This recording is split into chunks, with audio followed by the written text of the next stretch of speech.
Como eu já comentei, o Brasil hoje é um país urbano.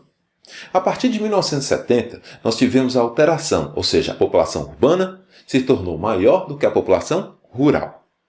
E por que aconteceu isso? A industrialização brasileira, que se intensifica a partir de 1940, intensificou também o processo de êxodo rural, ou seja, a saída de pessoas do campo para a cidade. Então, essa intensificação da urbanização, essa intensificação da industrialização, traz pessoas do campo para a cidade. Então, esse processo fez com que, a partir de 1970, a população urbana se tornasse maior que a rural. Hoje, nós temos aproximadamente 80% da população brasileira concentradas nas cidades. Então, o Brasil é considerado um país urbano.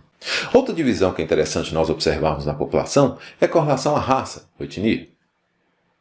Inicialmente, quando a gente pensa em colonização, a partir de 1530, nós temos três principais etnias que formam o povo brasileiro, que é o português, europeu, o negro, africano e o indígena. Ou seja, essas três raças se miscigenaram, se misturaram.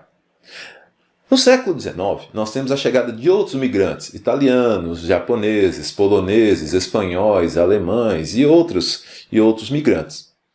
Isso faz com que, o que nós percebemos hoje da população brasileira? A população brasileira hoje é uma mistura de diversas raças, não só as primeiras que deram origem ao território, mas também outras que chegaram a partir do século XIX. Assim, nós não podemos falar de uma raça brasileira, pura, de origem específica, mas nós falamos de uma miscigenação da população.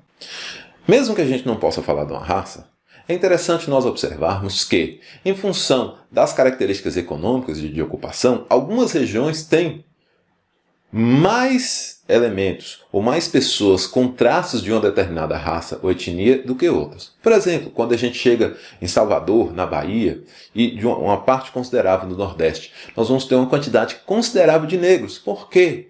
Foi uma área de produção de cana-de-açúcar, recebeu muitos migrantes africanos como escravos. Então ali a gente tem uma concentração grande de negros. Por outro lado, quando a gente observa, por exemplo, o sul do Brasil, foi a região que mais recebeu migrantes europeus. Lá a gente já tem uma população muito parecida, que tem traços genéticos, étnicos, bem próximos dos europeus que migraram para aquela região. A mesma coisa nós vamos ver, por exemplo, na região norte do Brasil, com traços principalmente de indígenas. Então é interessante a gente começar a observar essa miscigenação e esses traços mais fortes em determinadas áreas. Com relação à religião, o que se observa? O Brasil ainda é um país de maioria católica. Todavia, os católicos vêm perdendo espaço nesses últimos anos.